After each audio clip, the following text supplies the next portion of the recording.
A paz do Senhor, um grande abraço a você que está conectado, acompanhando essa série de estudos sobre a ética cristã, em especial aos que se inscreveram e aos que estão interagindo aí com seus comentários, seus likes e compartilhando os vídeos com seus amigos e familiares.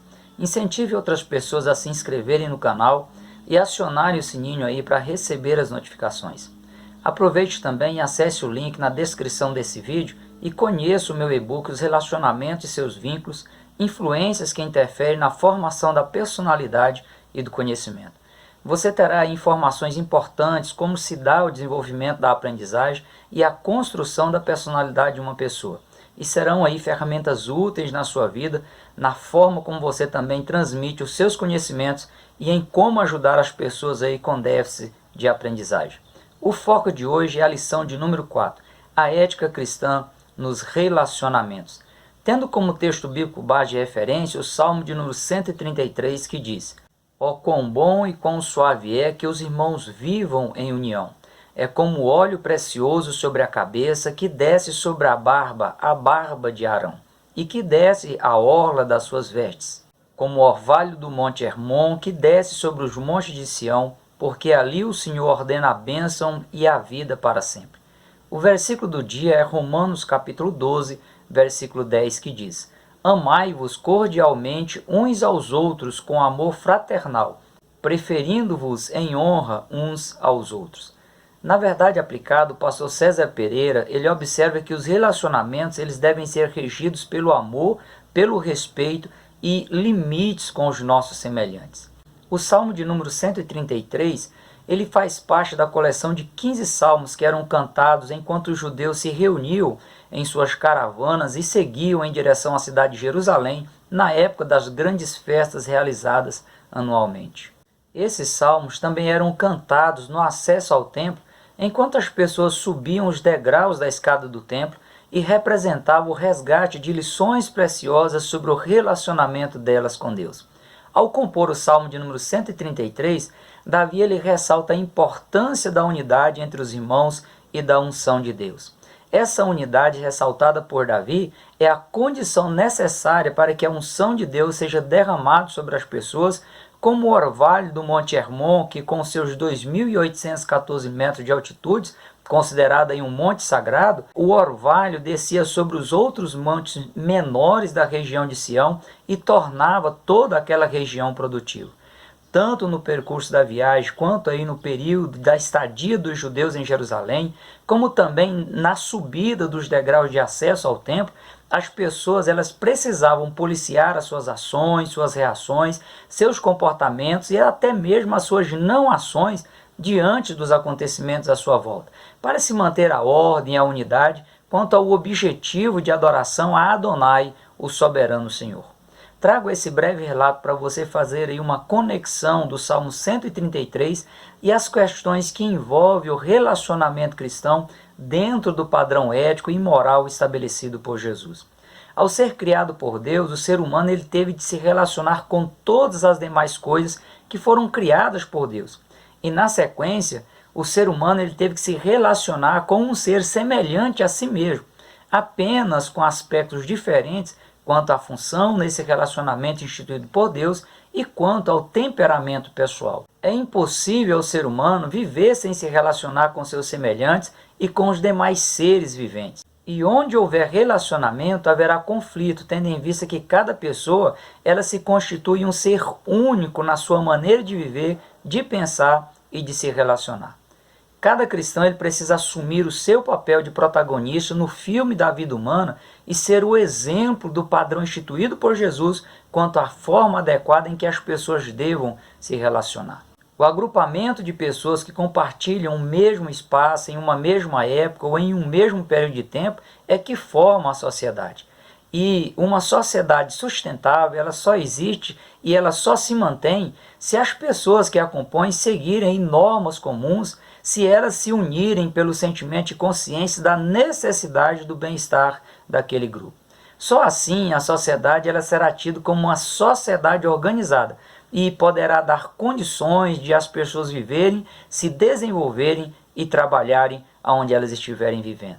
Cada sociedade ela tem as suas regras, têm seus padrões morais e éticos que dão sustentação e estabilidade a essa sociedade. Além disso, as famílias, as empresas, as igrejas e os vários grupos ou subgrupos que estão inseridos nas sociedades, eles também possuem seus padrões morais e éticos que vão dar sustentação e estabilidade a estes grupos, a essas instituições, que vão estabelecer aí as diretrizes para que o ambiente interno ele seja um ambiente agradável. Os padrões éticos e morais dessas instituições e destes grupos que formam a sociedade devem se adequar ao padrão ético-moral da sociedade. E, por sua vez, o padrão moral e ético da sociedade ele deve se adequar aos padrões morais e éticos universais, não só os que são definidos pela sociedade internacional, mas ao padrão estabelecido pelo próprio Deus. A Bíblia Sagrada é o livro que melhor defende o direito do ser humano como indivíduo e como parte integrante da sociedade em que ele vive, e é o livro que mais exige que cada pessoa respeite o direito do seu próximo e tenha a consciência de seus deveres para que ela possa usufruir dos seus direitos. Enquanto as pessoas entenderem e respeitarem os limites de seus direitos e também os limites dos seus deveres, haverá menos conflitos. Deus formou o povo hebreu a partir da chamada de Abrão e também da libertação dos judeus do cativeiro egípcio para formar uma grande nação e para que essa nação ela servisse de padrão de uma vivência prática das questões éticas e morais necessárias a uma sociedade sustentável. A nação de Israel ela se rebelou contra Deus, se adequou ao padrão imoral e idólatra das demais nações da terra, ao ponto de rejeitar e crucificar Jesus Cristo, o maior defensor do padrão ético implantado por Deus. Deus levantou o seu povo, Deus levantou a sua igreja para ser o exemplo, para ser um modelo a ser seguido pelas demais pessoas da sociedade, para que as pessoas possam viver de forma sustentável, terem melhor qualidade de vida na terra e ter também a garantia de acesso a novos céus e nova terra, ao ambiente perfeito que será implantado por Deus após o juízo final. A questão é que no relacionamento com as demais áreas da sociedade, muitos cristãos eles têm se utilizado de práticas ilícitas para se auto-beneficiar no âmbito humano e que o prejudica no âmbito espiritual. Os cristãos eles foram chamados por Deus para fazerem a diferença, mas em muitos casos têm se igualado ao sistema mundano, ao padrão de ética ímpia nos relacionamentos da sociedade. Isso precisa ser revestido sob pena de não só a pessoa ter comprometido a salvação da sua alma, mas também de prejudicar outras pessoas que deixam de se renderem a Cristo, dado ao padrão ímpio vivenciado por pseudos cristãos. O padrão ético do cristão deve ser condizente com as Escrituras Sagradas. Paulo diz em 1 Coríntios capítulo 10, versículos 31 a 33. Portanto, quer comais, quer bebais, ou façais qualquer coisa, fazei tudo para a glória de Deus. Portai-vos de modo que não deis escândalos nem aos judeus, nem aos gregos, nem à igreja de Deus. Como também eu em tudo agrado a todos, não buscando o meu próprio proveito, mas o de muitos, para que assim se possam salvar. Paulo ainda orienta em Romanos capítulo 14, versículos 19 a 21. Sigamos, pois, as coisas que servem para a paz e para a edificação de uns para com os outros. Não destruas por causa da comida a obra de Deus. É verdade que tudo é limpo, mas mal vai para o homem que come com escândalo. Bom é não comer carne, nem beber vinho, nem fazer outras coisas em que o teu irmão tropece, ou se escandalize, ou enfraqueça. E em 1 Coríntios capítulo 8, versículo 13, Paulo diz: se o manjar escandalizar a meu irmão, nunca mais comerei carne, para que meu irmão não se escandalize. Como bem disse Jesus, cada pessoa só deva fazer aos outros o que ela gostaria que fosse feito com ela. E com isto a pessoa provará que ela ama a Deus sobre todas as coisas, por ter permitido que o Evangelho de Jesus Cristo a transformasse, ao andar na contramão do mundo, ao ser sal da terra e luz do mundo. Essa é a forma do viver cristão, exalando o bom cheiro de Cristo em uma época em que as pessoas estão cada vez mais intolerantes com os erros dos outros e se esquecem que também possuem falhas falhas que afetam outras pessoas e que precisam ser tratadas pelo sangue de Jesus. Há quem tente justificar suas falhas apontando os problemas da sua volta, o estresse, os ambientes hostis, e também estigmatizando as outras pessoas por seus erros e se esquecendo de seus pontos positivos, de suas qualidades. O pastor César Pereira, ele ressalta que o evangelho do reino, ele é um evangelho inclusivo. Ele pega o mais vil pecador, a pessoa com todos os seus defeitos, falhas e pecados, e transforma essa pessoa em uma nova criatura. A inclusão proposta pelo Evangelho, ela é coerente com o padrão ético de Cristo, pois o Evangelho de Cristo é poder de Deus para a transformação de todo aquele que crê. Uma das formas de as pessoas serem alcançadas pelo Evangelho é o exemplo vivenciado pelas pessoas que já vivem no Evangelho, cujas ações envolvidas pelo amor de Deus resultam em boas ações que visam a glória de Deus. Martin Luther King Jr. ele afirma que o que afeta diretamente uma pessoa, afeta a todos indiretamente. Imagine a quantidade de pessoas subindo a Jerusalém para as grandes festas anuais, a aglomeração delas na cidade de Jerusalém e a aglomeração na subida dos degraus da escada do templo. Se as pessoas deixassem de se preocupar em manter suas ações dentro dos padrões éticos e morais estabelecidos por Deus, a desorganização ela se implantaria. Os conflitos inevitáveis seriam insuperáveis e o caos levaria à destruição total da nação que foi escolhida por Deus. A unidade de todos, conclamada por Davi aqui no Salmo de número 133 e comprovada pelo relacionamento saudável entre eles, foi a garantia da unção de Deus e da preservação de toda a nação de Israel. O relacionamento familiar deve ser o ponto de referência de cada pessoa quanto aos demais relacionamentos que ela vier a ter ao longo de sua vida. Prova é que Deus instituiu a família como sendo a célula mantenedora da sociedade. A organização familiar, na forma como ela foi implantada por Deus, é o modelo ideal para uma organização social sustentável.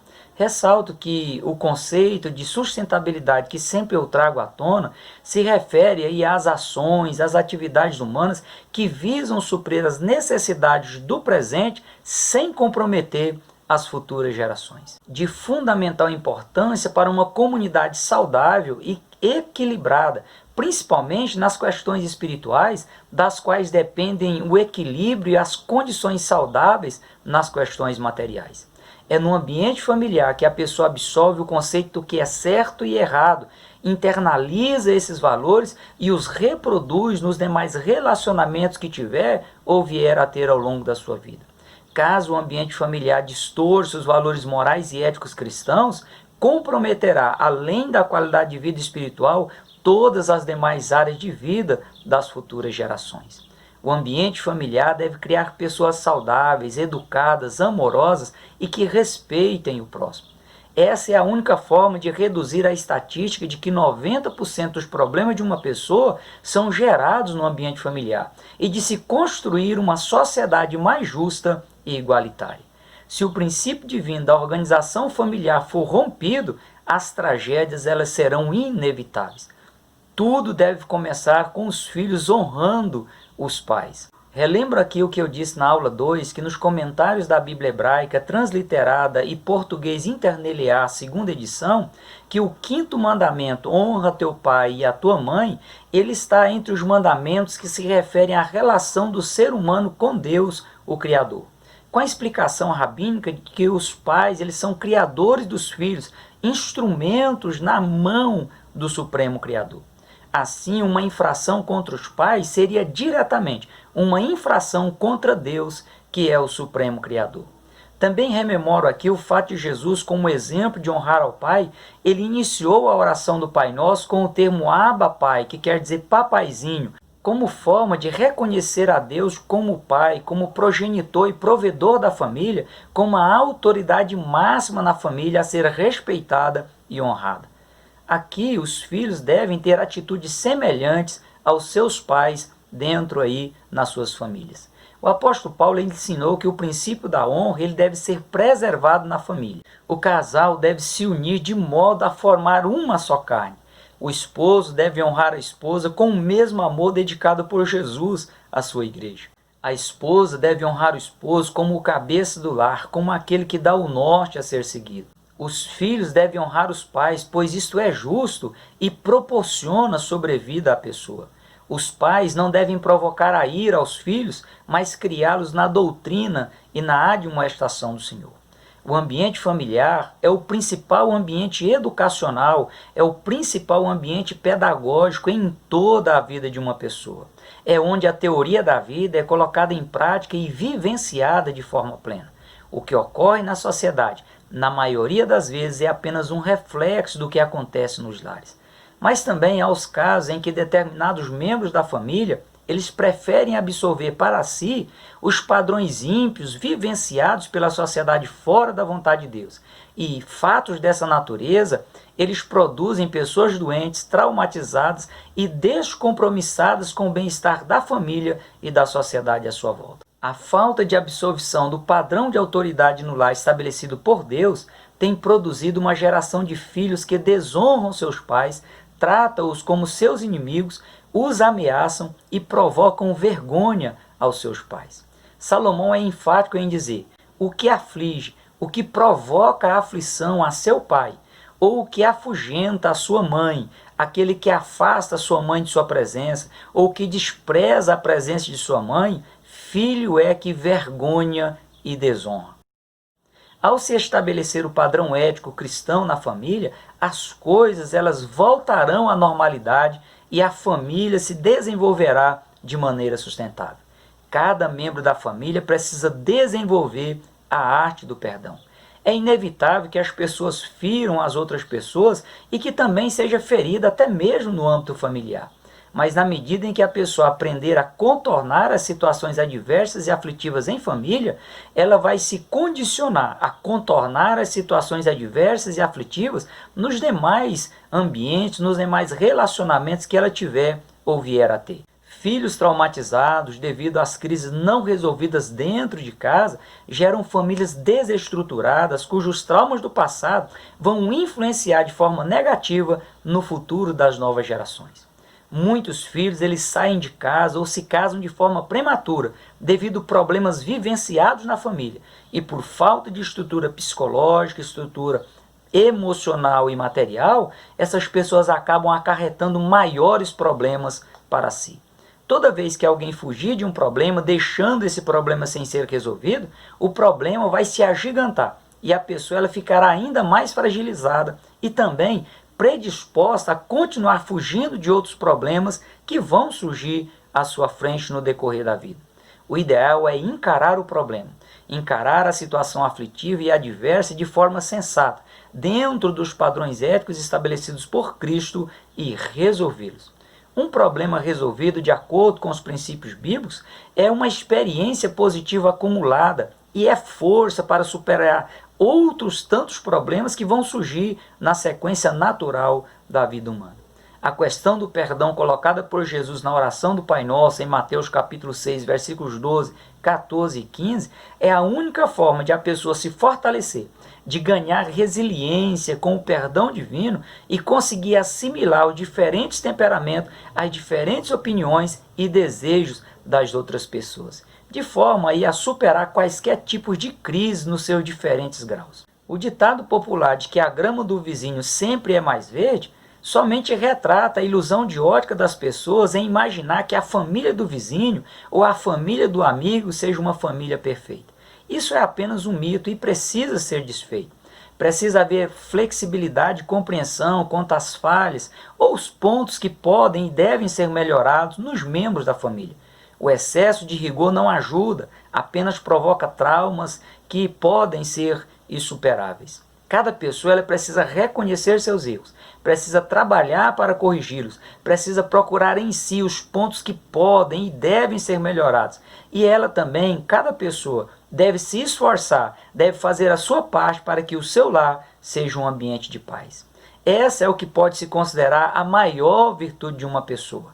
Cada membro da família precisa aprender a pedir e liberar o perdão. Olhando agora para o relacionamento externo, fora da família, vamos falar um pouco sobre o relacionamento com as autoridades, que muitas vezes tem sido visto como algo ruim, como um fardo para uma pessoa, porque em família os pais eles passam essa imagem e até estimulam seus filhos, seja por exemplo, seja por palavras, a burlar, a desobedecer, a se relacionar de forma inadequada com as autoridades.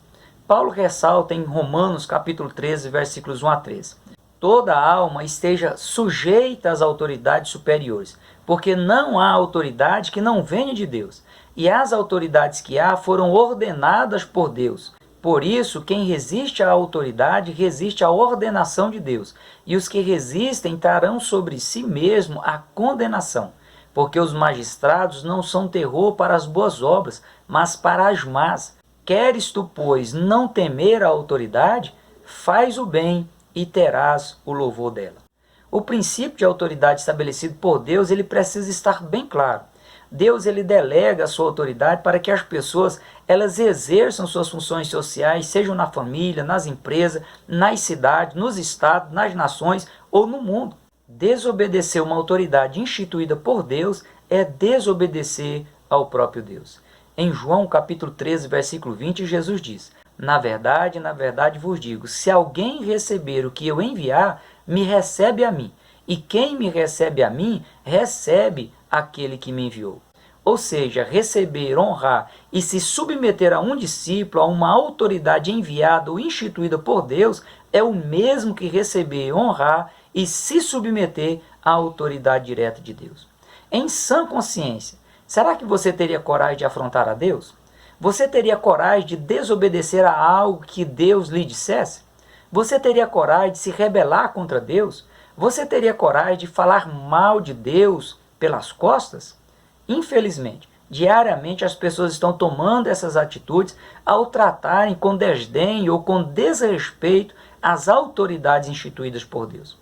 Esse tipo de comportamento bloqueia bênçãos na vida da pessoa que o vivencia ou o estimula.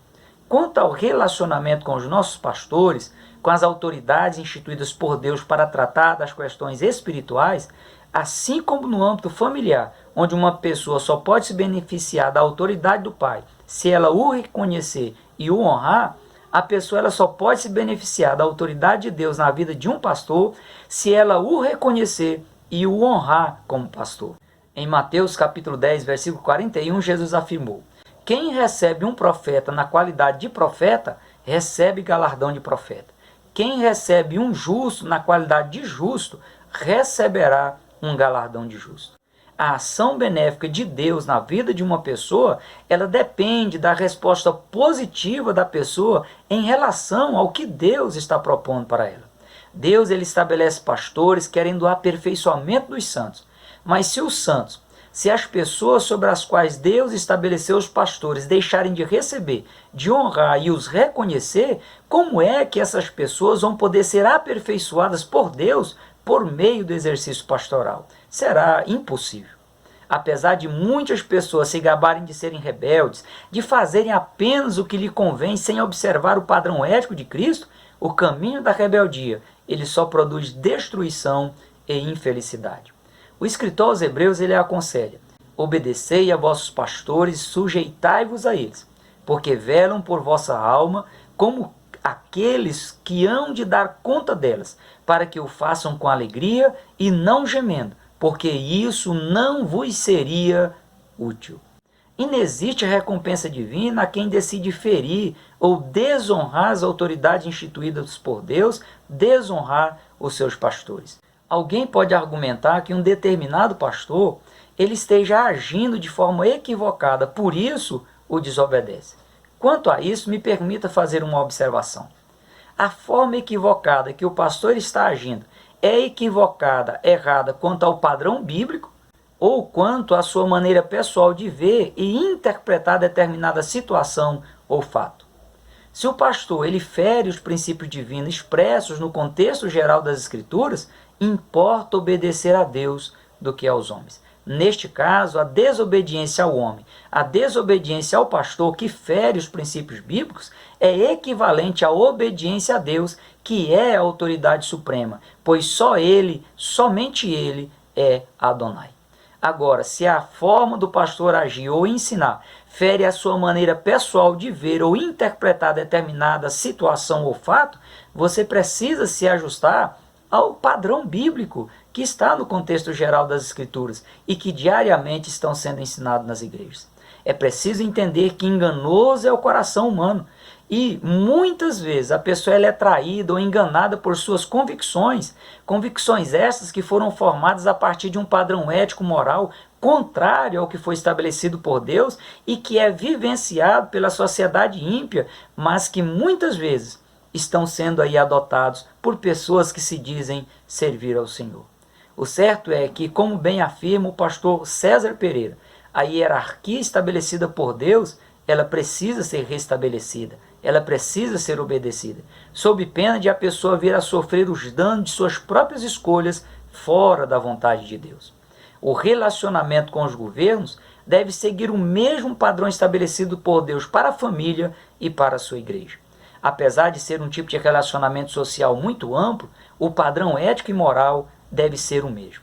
Cada pessoa só deva fazer aos outros o que ela gostaria que fosse feito a ela. Mesmo em um país democrático aí como o Brasil, onde as pessoas têm a liberdade de escolher seus governantes, o fato de uma pessoa perder o seu voto por seu candidato deixar de alcançar a maioria dos votos válidos, não isenta a pessoa da responsabilidade de reconhecer, obedecer e honrar o governante eleito democraticamente. Além do cristão ter que se submeter às autoridades civis, militares, eclesiásticas e do poder judiciário, as Escrituras incumbem o cristão da responsabilidade de orar por todas as pessoas que estão investidas de responsabilidade. Veja 1 Timóteo capítulo 2, versículo 1 a 3.